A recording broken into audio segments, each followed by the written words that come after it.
Hello folks, and welcome to the third episode of It's Cheap But Does It Sound Good? In this series I take a look at cheap gear and put said gear to the test to see if it's any use for piss poor home studio musicians like myself. So today's episode I'm gonna take a look at this Philips Electret microphone.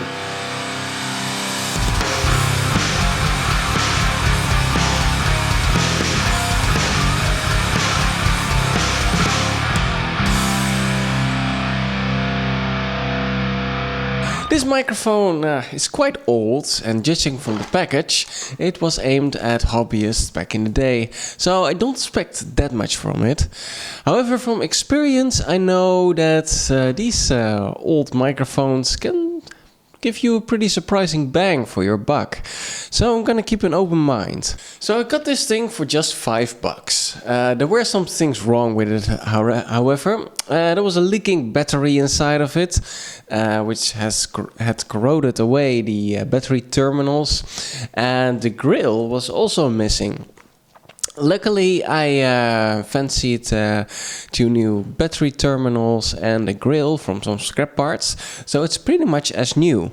Luckily, I didn't need to replace anything in the element or circuitry, so it should still sound like the original. Now, the first thing I noted was that in contrary to the previous microphones I reviewed, this one has a plastic case instead of a metal one.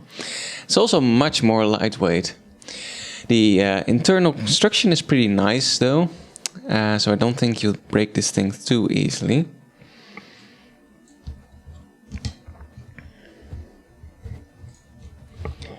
And here you can see the battery compartment over here, and the tiny PCB that holds the filtering capacitor and resistor, and the wires going to the Electret element.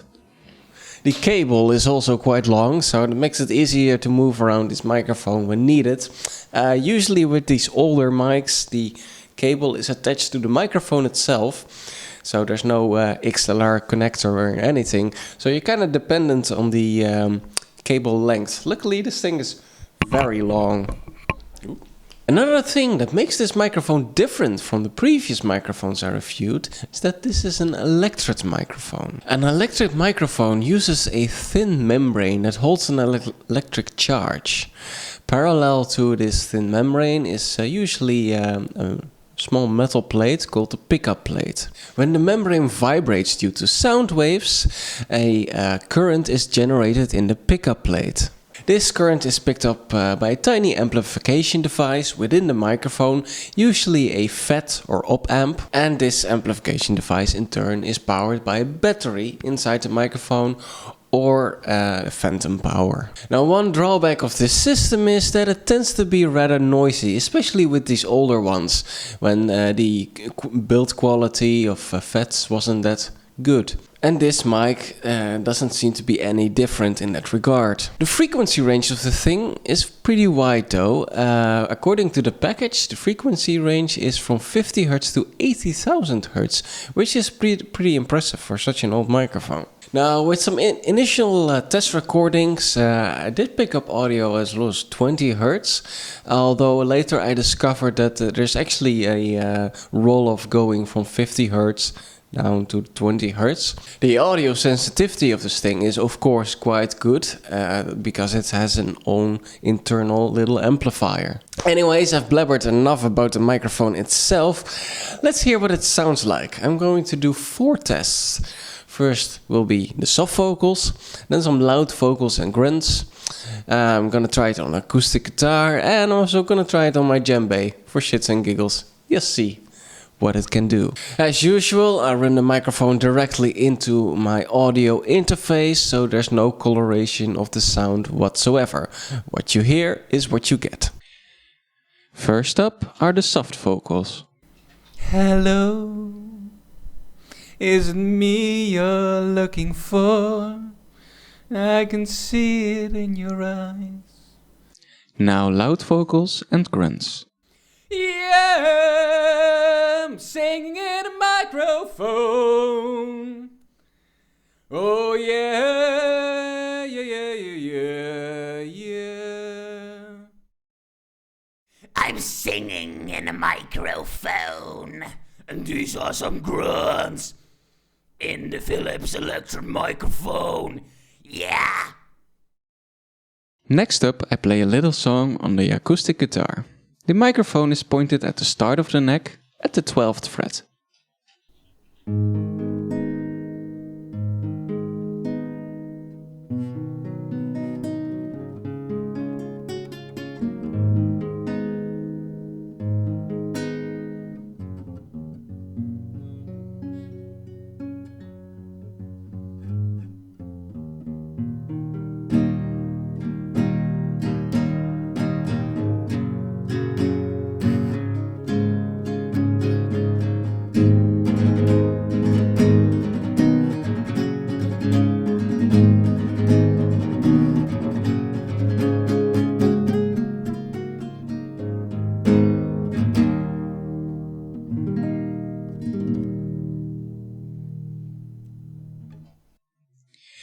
I now point the microphone at the hole in the guitar's body to get more low end. It's not something I'd prefer in a mix, but it shows the low end range of this mic a little bit better.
Now for the final test, I'll use a percussive instrument, the djembe.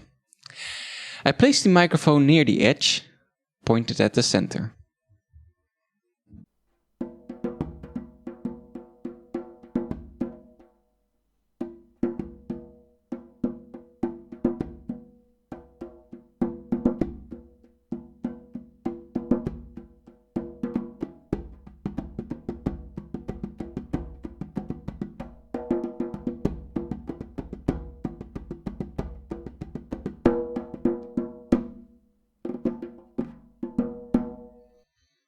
Now I pointed the microphone towards the edge.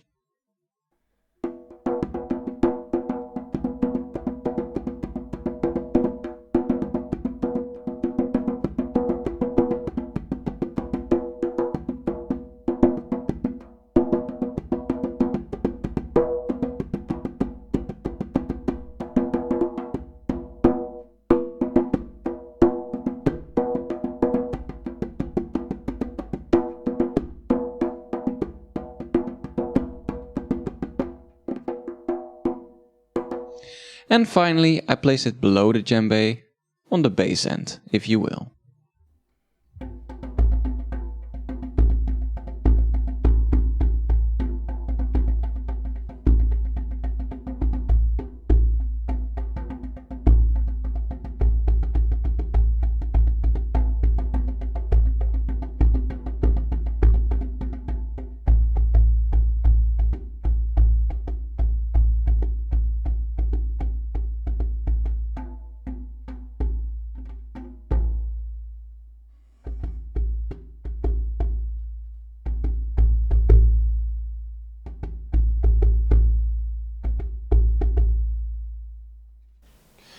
So, what's my final verdict of this microphone? Well, first of all, the signal to noise ratio wasn't that bad, around minus 45 dB from what I could gather.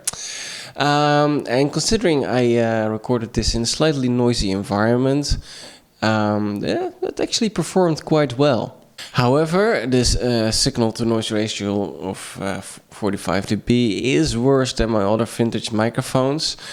So yeah, The microphone seems to be very directional as well, even though the pickup pattern chart on the package suggested the pickup pattern is pretty wide, but from my experience it's a little bit more direct, a bit more of a cardioid pattern. Now I think both the vocals and the acoustic guitar sounded pretty okay.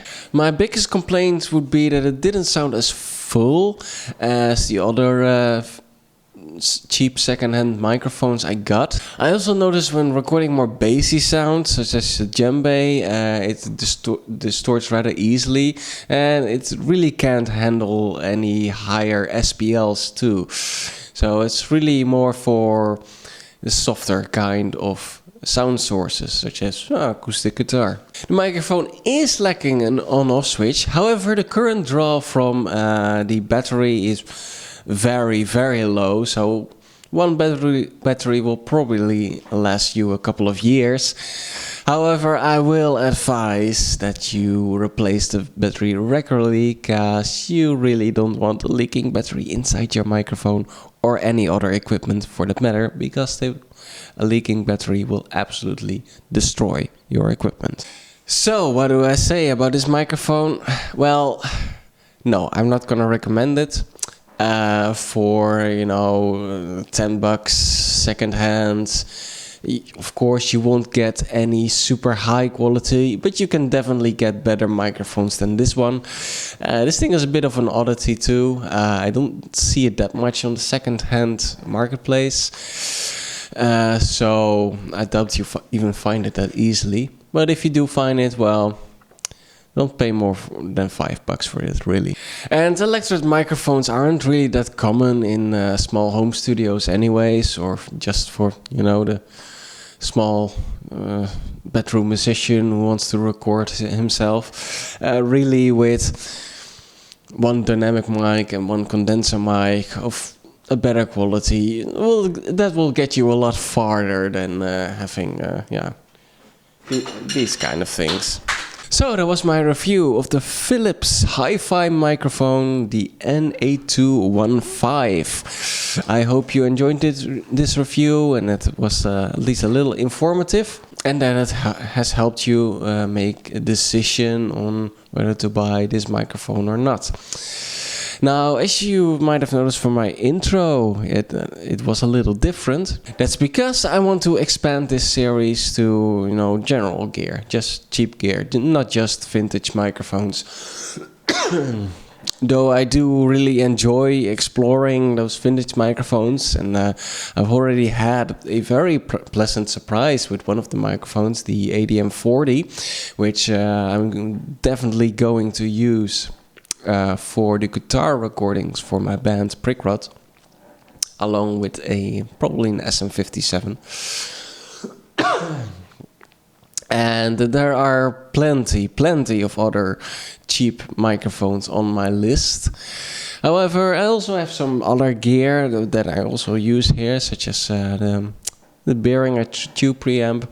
That's pretty good.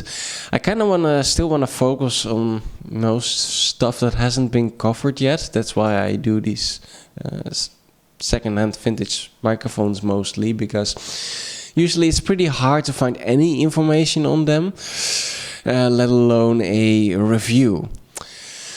So yeah, I'm also gonna do some other gear besides microphones, but microphones will probably still be my focus. It also depends, of course, on how much money I can spend, because, well, I am a piss poor home studio musician. Anyways, I'll see you guys next video, and stay metal.